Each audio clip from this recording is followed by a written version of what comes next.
physically using something like a shovel or a pitchfork to manually turn compost is actually, I find that hard work. Whereas this is really easy.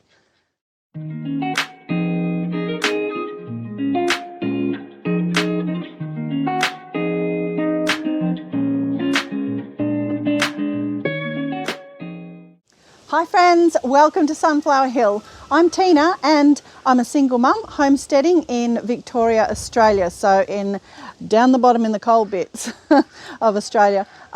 Today I'm going to show you something that it's one of those needs must kind of things. Necessity being the mother of invention, all that kind of stuff.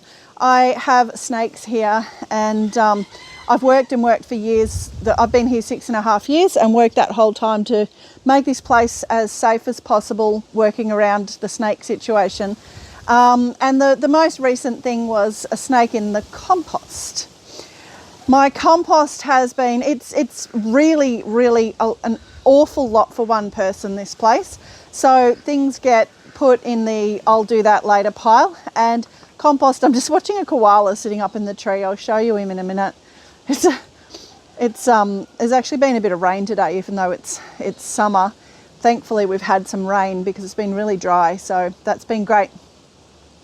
But the compost situation, it's literally just been 2 piles between a couple of I'm also watching the dog. Animals are distracting me. It's literally been 2 piles between a couple of pallets for a while. So a few weeks ago I was getting some compost for planting my seedlings and encountered a tiger snake which had made its nice little home happily there amongst the warm compost. And tiger snakes are the 4th deadliest snake in the world. So that wasn't much fun. And I immediately went out to try and find a better way of composting without A, attracting snakes, and B, encountering them when I'm just going to get a bit of compost and I get a snake instead. And that's Maremma barking. Thank you very much. I will introduce her soon. She's a new member of the homesteading family here. Anyway, she's alerting, which is great. So let me take you on a wee journey. What I did was ask on a local permaculture group if anyone had ideas, and people said things that were great suggestions. Very love people's suggestions. Most of them kind of didn't apply to my situation, but one person said get one of those tumbling composters. And while those are quite expensive, so I can't really afford, I have a lot of compost, I can't really afford to do all of it in them. And I sort of thought, they might degrade over time. The handle and stuff, it just takes for that to break and then it's no use anymore. But it put me in mind of something else that I could use, something that I can adapt. I already have one of them and have used it for years for different things. So let me now show you what I've done, and it's certainly snake proof. Time will tell how well it composts, but I thought it should work pretty well. Let's go have a look.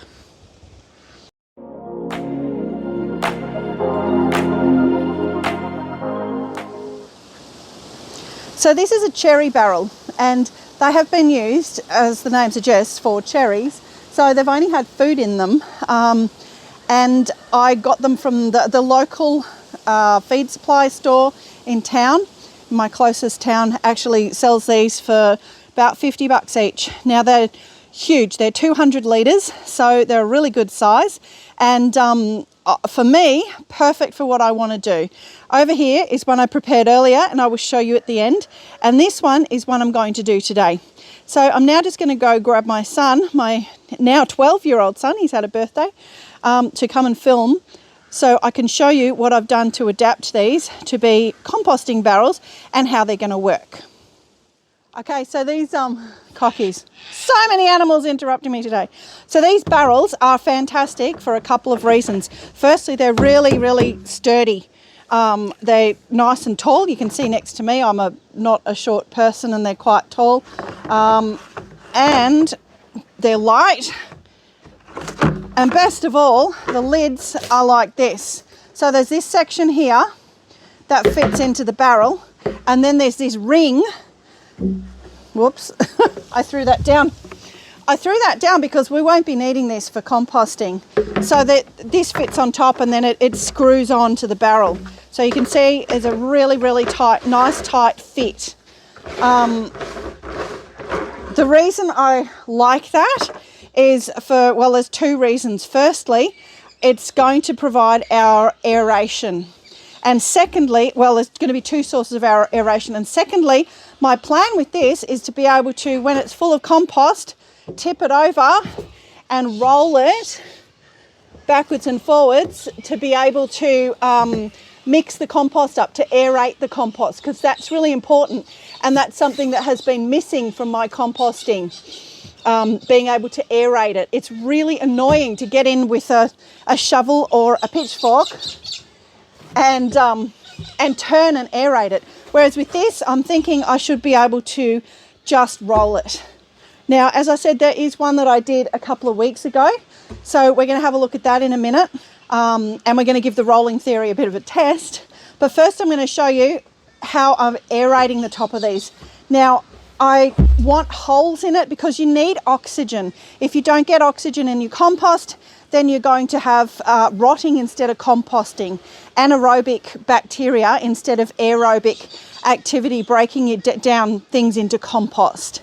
So you have to have oxygen being able to get to your compost. And the other thing is that you need is microorganisms. So most composting systems sit straight onto the soil.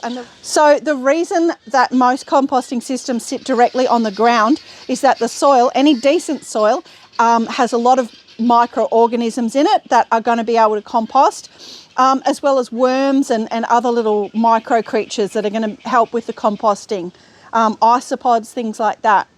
But because this is going to be a closed system, I'm going to need to add those. So with the one I did a couple of weeks ago, I added partially composted stuff from those piles.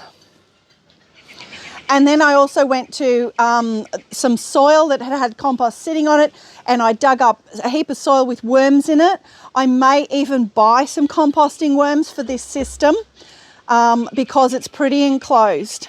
So those are two things that you have to be aware of if you're creating a snake-proof system, because if it's snake-proof, then it's not going to be able to be open to the ground or open to air to get oxygen. So you're going to have to add those things in. So to get our oxygen, I'm just going to put holes in it. That's the wrong way. That wouldn't drill. All right. So my plan, this should be a small enough bore. You can see next to my finger there, it's a reasonably small hole that this drill bit is going to create. A snake should not be able to get through that at all.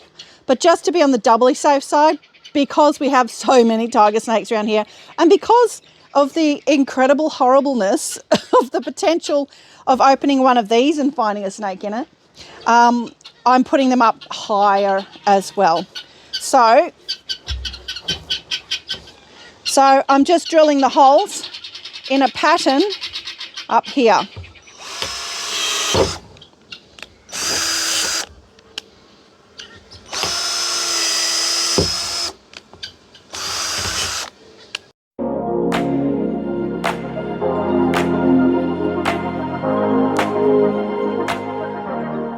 Now there's not any sort of pattern to this. I haven't, found some way that's going to work fabulously and done some really clever thing. All I'm doing is drilling sufficient holes all the way around it that air should be able to flow through it. So I'm not going too low.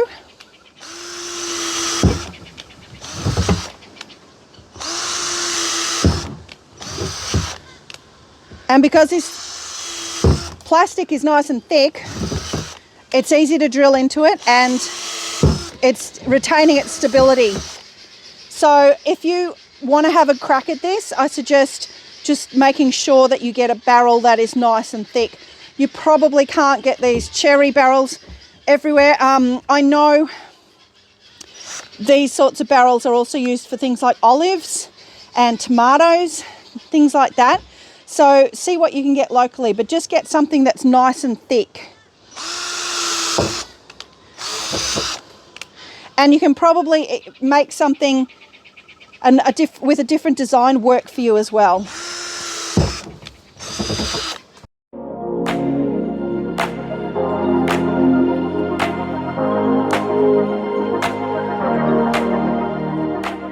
Okay, now I'm going to show you on the other one over here what it ends up looking like. So this is all the way around the barrel, and as you can see, it's still all up near the top.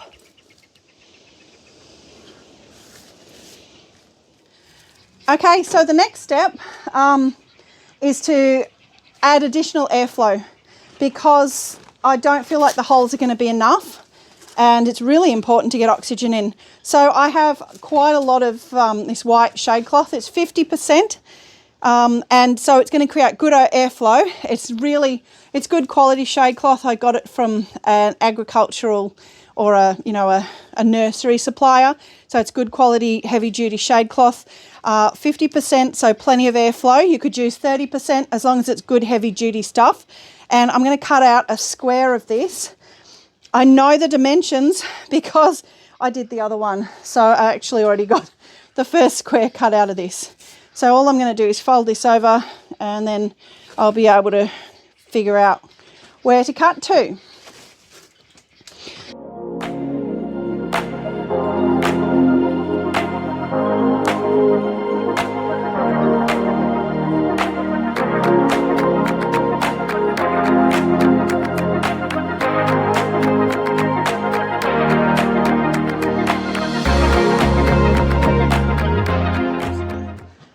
This is super, super simple. If you can get hold of barrels with any kind of lid like that, where you can separate the screw down part or the lock on part from the opening of the barrel.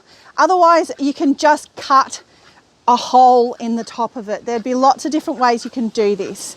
So I've chosen to do it this way because I'm fortunate enough to have these particular kind of barrels. Now also, if you have a look inside the barrel, you'll see that all those little curls down there are the bits that I have drilled out of the plastic of the side, so that makes it easy. You can just collect those and put them in the rubbish. Okay, and this barrel, the other thing about it is it's reused. It's a bit of upcycling, and they're extremely sturdy, extremely resilient and hardy, and you can use these for, the one I've had that I've been using for a water tank, I've had for the 5 or 6 years we've been out here. I will actually see if I can put in some photos, because the original reason I got it is because when we got out here, my youngest daughter was 2 and still in nappies, and I didn't have the pump around the side of the house wasn't working properly. I didn't know what the problem was, but the washing machine wouldn't work.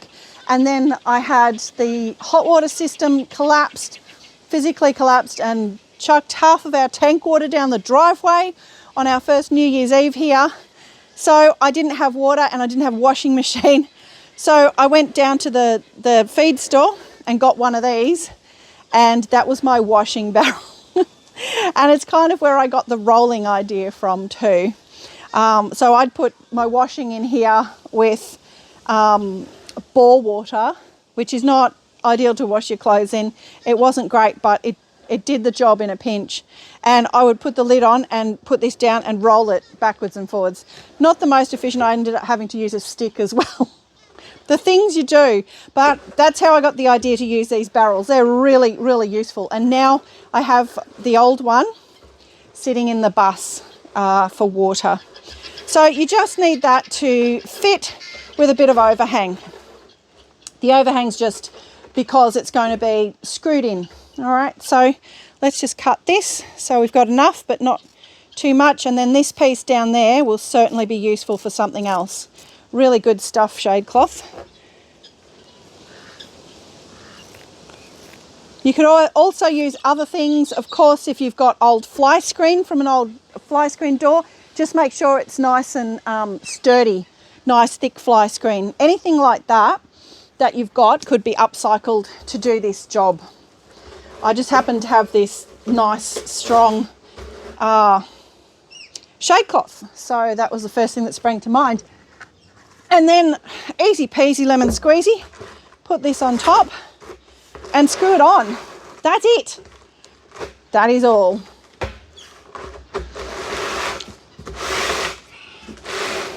That's it. And so now this has got plenty of oxygen. You can screw it on nice and firmly. It's quite tight. Nothing's going to get in there. You will get no snakes in there. Absolutely won't get in that.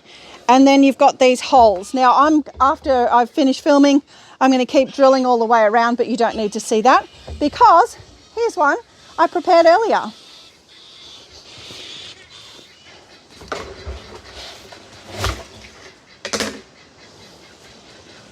Okay, so this is literally one that I made probably 2 weeks ago now. So let's have a look inside and see what's going on.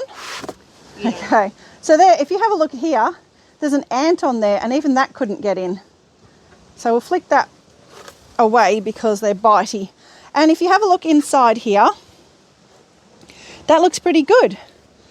It smells fine and it's nice and aerated. It is actually really good. That looks really nice. So let's put the lid back on and you can see there's plenty of light coming in here from the aeration. So in there you can see that the holes are all the way around. So you can see, and we'll have a look on the outside. I've drilled down here a little bit and then up higher. And that goes all the way around this barrel. Now I have put worms in there. I've put some nice composty soil, so that should be fairly rich in microorganisms, but I haven't rolled it yet. So let's put the lid on and give it a roll and see how that works. Because this is all experimental. It's all just solving a problem.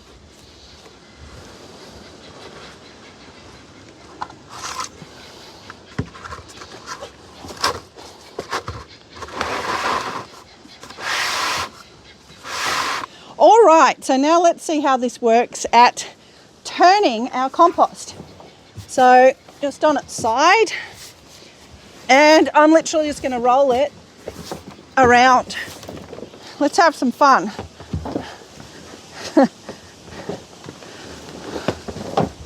If you had a really big hill, this could be quite fun. And when this gets heavier, obviously, it's going to be more work, but it's really not. It's not hard to just roll something. Whereas physically using something like a shovel or a pitchfork to manually turn compost is actually, I find that hard work. Whereas this is really easy. And I would suggest that it's probably as easy as using a handle turn one. Right, so that's had a bit of a turn. I'm going to roll it back where I want it. Now the other thing is that these barrels can potentially get quite hot in summer, so you want to put it in the shade, and that's another thing I'm just figuring out, but it's definitely, this has been in the shade. Now let's put it back where I had it and have a look, see what happened, because this is the first time I've done this. Oh, look at that. That's awesome. Look how good that is. So it's all tumbled, aerated, and you can see down there that it's got isopods in it. It's got all sorts of creatures in there, and there are worms, and now that it's got some oxygen through it, this is the more well composted stuff that I put in there. So hopefully that should work quite well.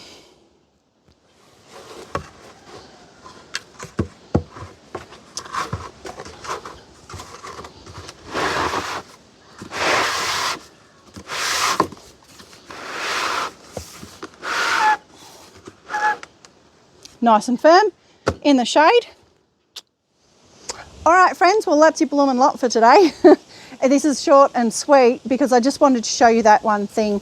It does highlight how adaptable you need to be, especially if you're in a fairly remote rural area and you have all these challenges like snakes and you know, bushfire risk and things like that. You have to be constantly mitigating risks, I guess, but also in a backyard situation, being creative can help you make the best use of your space and manage things in a way that, you know, all the members of your household and your neighbours are happy. So you can do composting without it being stinky or in the way. So I am going to do another video on other ways in which the challenges, the difficult things out here have forced me to change things, and that's quite profound. There's quite a lot of stuff that I've had to change. So yeah, I've had to be inventive and I've had to work my way around problems in different ways, like the washing barrel and now using them for the compost. All right, friends, so I hope you're having a good time. We have actually had rain, which is, can't tell you how grateful I am for the rain.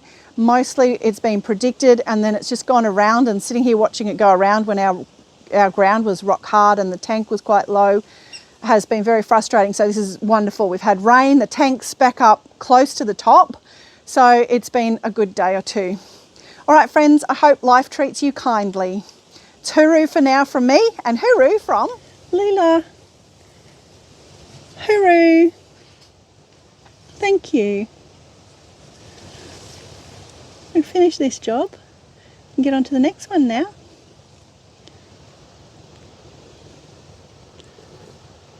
A fly.